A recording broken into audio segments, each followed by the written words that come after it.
Could you tell a little about yourself and your occupation? Well, my name is Stephen Law, and I'm a professor of humanities and philosophy at the University of Central Oklahoma in Edmond. I am department chair and preside over a department of about 10 full-time faculty and 20 part-time faculty, and we have a very active philosophy program.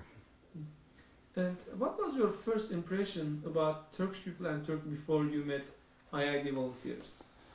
I had cultural awareness of Turkish traditions and had visited Greece on 2 occasions, so I know the area and some of the cultural traditions from the Turkish presence in Greece for so many centuries, but had never really experienced it myself, and so it was nice to have all the theoretical cultural appreciation become real for me.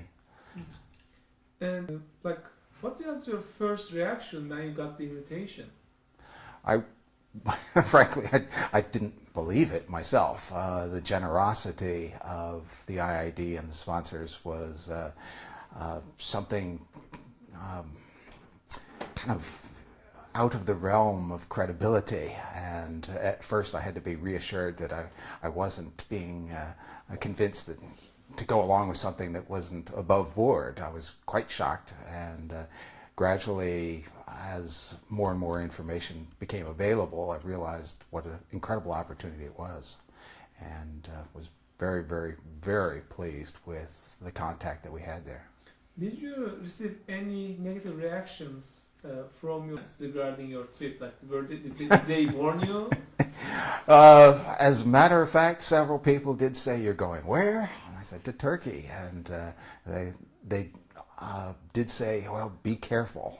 I think part of it was motivated by the recent news items in regards to bird flu, given that it had popped up in Turkey in a few places. But I think most people are not as aware of Turkish culture and the traditions as they should be.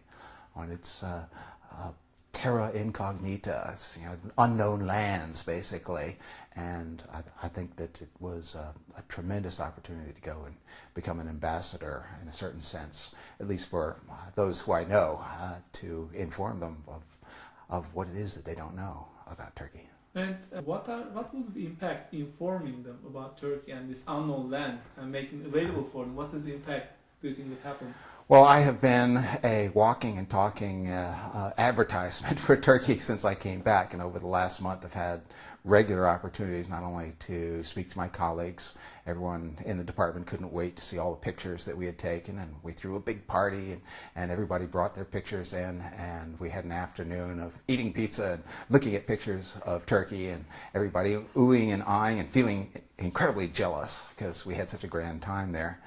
But I also have mentioned many of the things that we experienced in my classes. I teach 3 classes, and particularly with my General Humanities 1, which is ancient through medieval, we're dealing with a lot of cultural issues that I can plug some of our experiences into, especially in philosophical contexts. It's very useful to provide them with a window of understanding that people in Turkey really aren't any different than we are.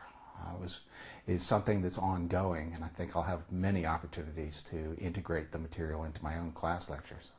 And what difference does it make to know that the people in Turkey is no different than what we are? What is the impact on this information to your students? Well, it is one of the ongoing concerns as a person who teaches cultural history on the one hand, and as a philosopher on the other, because the human condition is something very important to humanists, and as a philosopher, understanding what it means to be human is something that I try to pass on to the students. And so the subjective concerns of cultural differences are things that really need to be balanced against the universal aspects of human nature and the incredibly rewarding experiences that we had going, particularly into the households of our sponsors for dinners, was something that was very, very enlightening in terms of how similar. It felt like we were going to visit with family members to a certain extent, and so this is something that I think students need to hear, that it's not us versus them, but it's we. We are all a part of this planet, and it certainly was something that was demonstrated to me in Turkey. During this trip? What struck me the most? Well, on the one hand, how much could be packed into a single day's adventure? The IED was very well organized, and not a minute was wasted. In fact, we learned to get along on sleep deprivation for much of the trip, and so it was action-packed in the fullest sense. I think that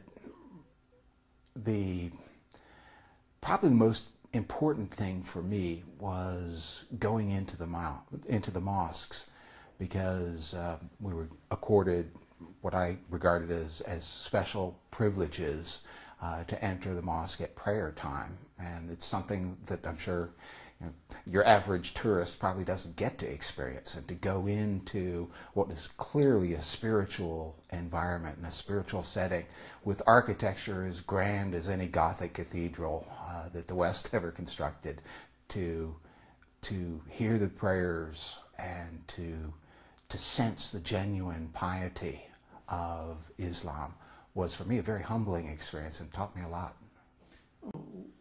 What did you feel when you saw people praying in mosque, in congregation? I thought that it was a very important demonstration of virtue, given that I do teach some aspects of Islam in our general humanities context. We have an entire chapter of our textbook that is on the history of early Islam in particular, that I pass on to my students the 5 pillars of Islam and the importance of daily prayer, and try to pass on to them that unlike many Christian sensibilities where prayer seems to be optional, that this is something that is so integral to one's life that it becomes inseparable from the way you are.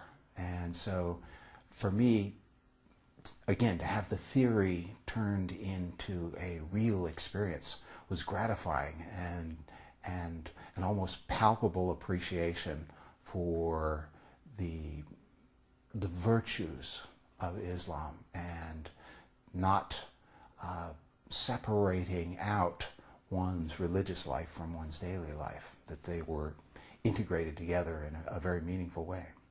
And how did you feel when you first heard the call to prayer?